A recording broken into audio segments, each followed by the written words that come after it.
If you've watched any of the other videos in this series, you have to watch this one. Hey, and welcome back to the Vanity build. This will be the last part where we do the finishing touches. I've produced some shop drawings which utilize the cabinet model that I made previously.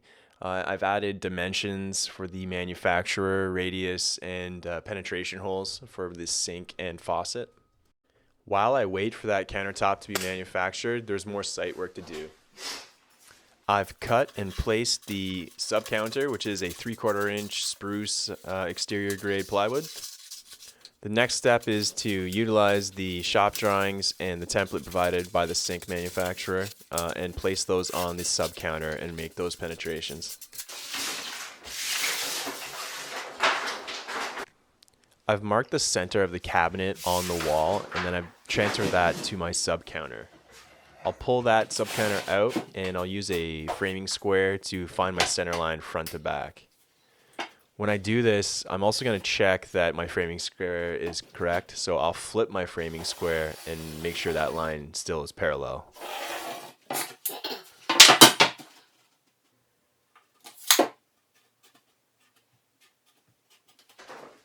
After finding locations of all the penetrations, I'm actually making the cutouts a little bit wider than required. For the sink, this is going to allow me to place it perfect once that countertop comes in because I don't have control of those dimensions. And for the faucet, I noticed the thread length wasn't going to work with the sub counter and the counter thickness build up. So I made that a little bit wider so the nut was connecting directly to the underside of the counter.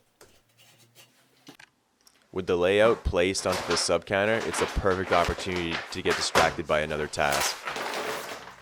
If you get into building your own cabinets or even working for yourself in that way, you gotta set up accounts with these distributors because you're saving a lot of money. Even if it's just like a hobbyist, I would still call these places, pretend like you're a millwork company, and set up those accounts to get those discounts. I'm going to center the pulls on the drawer faces, so I find my center of that, and then I subtract half of the width of the pull, and that will be my edge dimension that I follow.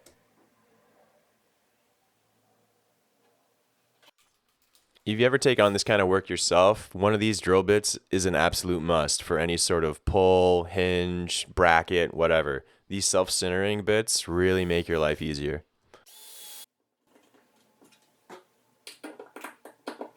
I just wanted to say thank you to everyone who has subscribed already, and if you are watching this video and you enjoy it, please consider subscribing yourself. Thanks very much.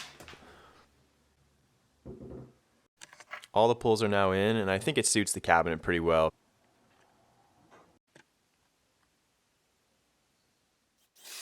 Moving back to the sub counter, I'm using a hole saw to make the radiuses for the corners of the sink cutout and also the penetrations for the plumbing, and then I use a track saw to connect the dots.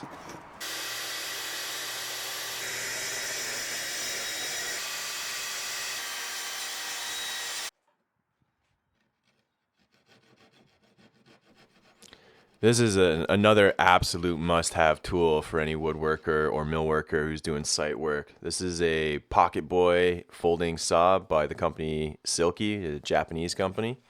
If you guys are interested, send me a note and I will do a millworker's daily carry video. I can outline and lay out the tools for my main kit and show you how I use them and for what kind of purposes. To finish the modifications of the sub counter, I need to make some additional cuts in the front end where the overflow for the sink is accommodated for. It's kind of funny, they kind of hide it from you and put it in the front of the sink, but you still see it in the mirror, so what's the difference? Anyways, I'm going to make those modifications using an oscillating tool. The one I'm using is by a company called Fine. It's a German company and it really works well. It's the one I've always used through the 7 years of professional woodworking. I always just referred to this as the Fine tool, but I ended up working with some German brothers for a couple months as I transitioned out of woodworking and moved into construction management. I had a couple contracts I had to finish up, so it was a good flexible way to kind of transition. But these guys, the German brothers, call it a Feinsaga, so that's what I call it now. It occurred to me that I need a rack to transport the countertop when I pick it up, so I'm using an old skid, the offcut of my sub counter, and a bunch of old 2x4s to whack something together quick. I have a habit of trying to catch things with my feet. The skid is kind of narrow, so I'm using two 2x4s at either end to extend the base and give it more support.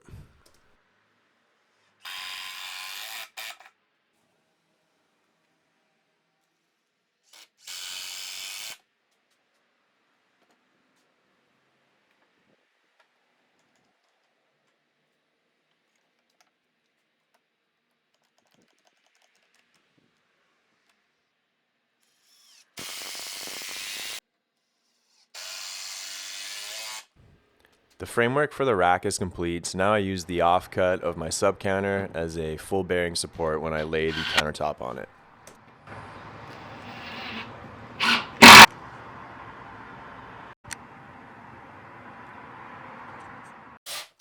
With the rack complete, I get back inside and transfer my sub counter penetrations to my cabinet top.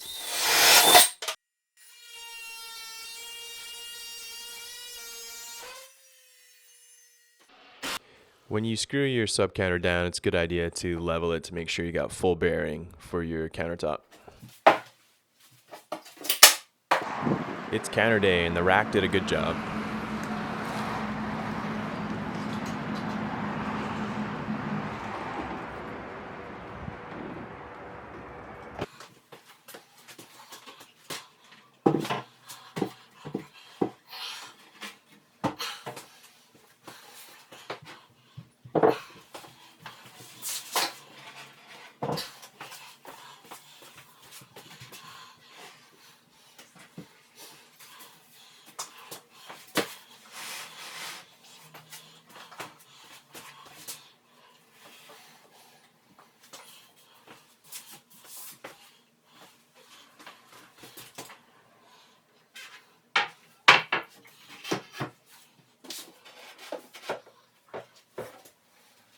Luckily, the sub counter penetrations lined up with the countertop penetrations, so I didn't have to pull it off anymore. I just got to install it, so I'm pretty happy with that.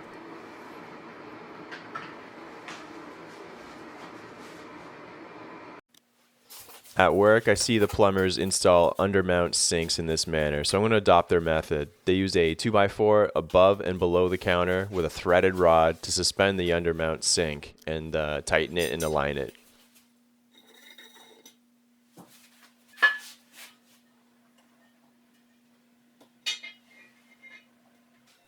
After a dry fit, I lower the sink again and apply silicone and connect it to the underside of the counter. I let that sit for 24 hours.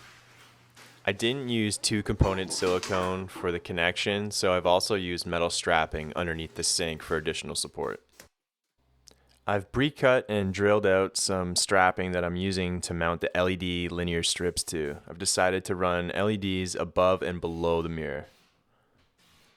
Another good tip for when you're using laser levels is you can always mount them to the corner bead on drywall, but make sure you put a piece of paper in between the paint and your magnet, otherwise you're going to muck it up.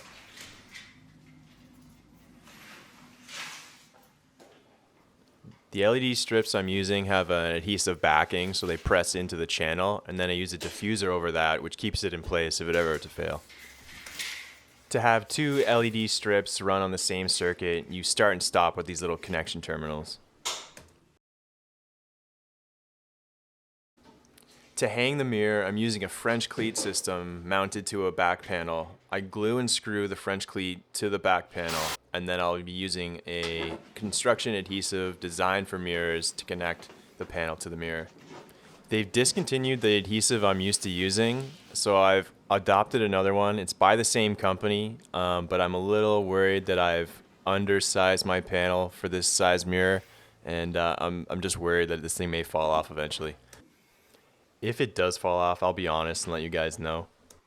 But don't use this as a best practice kind of situation. Nope, too heavy.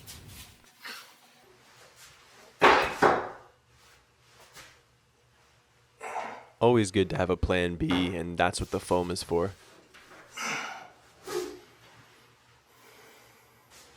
Let's try that again. The countertop is a Caesarstone quartz top. It's fairly strong material, but I'm still being pretty gentle as I'm stepping up there.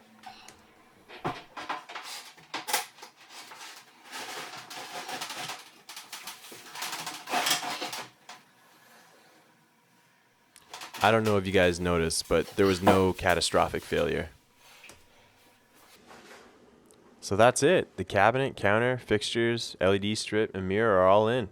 Thanks so much for watching. If you enjoyed this or any of my other videos, please like and subscribe. See you on the next one.